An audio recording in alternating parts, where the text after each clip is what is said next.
Pourquoi avoir choisi le centre hospitalier de Saintes pour nous parler de la journée nationale hygiène des mains du 5 mai? Donc on est ici au centre hospitalier de Saintonge, d'abord parce que c'est une très belle réussite architecturale qui symbolise bien le renouveau de nos établissements de santé qui s'est accéléré ces dernières années. Ensuite parce que le ministère de la Santé a voulu que cette journée se déroule au cœur des établissements pour toucher au plus près les professionnels et les patients qui le prennent en charge, bien entendu. Alors il s'agit de parler d'hygiène des mains et de son importance dans les soins, mais aussi de sensibiliser plus largement nos concitoyens à l'importance de ces règles d'apparence élémentaire et pourtant importantes pour préserver leur capital santé. Qu'avez-vous à nous dire sur l'hygiène des mains?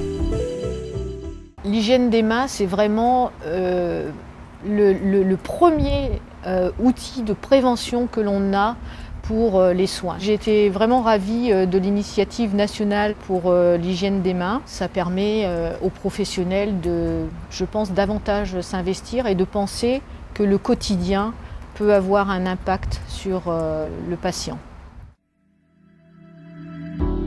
Racontez-nous pourquoi vous êtes personnellement si sensible à l'hygiène des mains. J'ai été greffé du foie et du rein. Et notamment, j'ai passé 4 années en hémodialyse. La dialyse, c'est un peu votre sang qui circule en dehors du corps. Donc, il est important d'avoir une très bonne hygiène des mains. S'il y a un modèle à avoir, c'est certainement les services lourds comme la dialyse, la réanimation. Durant ma transplantation à Bordeaux, l'hygiène était draconienne parce que, bon, c'est vrai que dans un service de transplantation, si vous voulez, la moindre faille peut être mortelle. Lors de la journée nationale d'hygiène des mains de 2008, vous avez signé avec le directeur d'établissement une charte.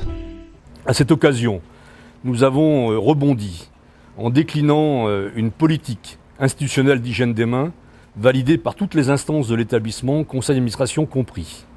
Nous en avons profité aussi pour équiper l'ensemble de l'établissement en distributeur de solutions hydroalcooliques partout dans les chambres des malades, mis aussi à destination des visiteurs.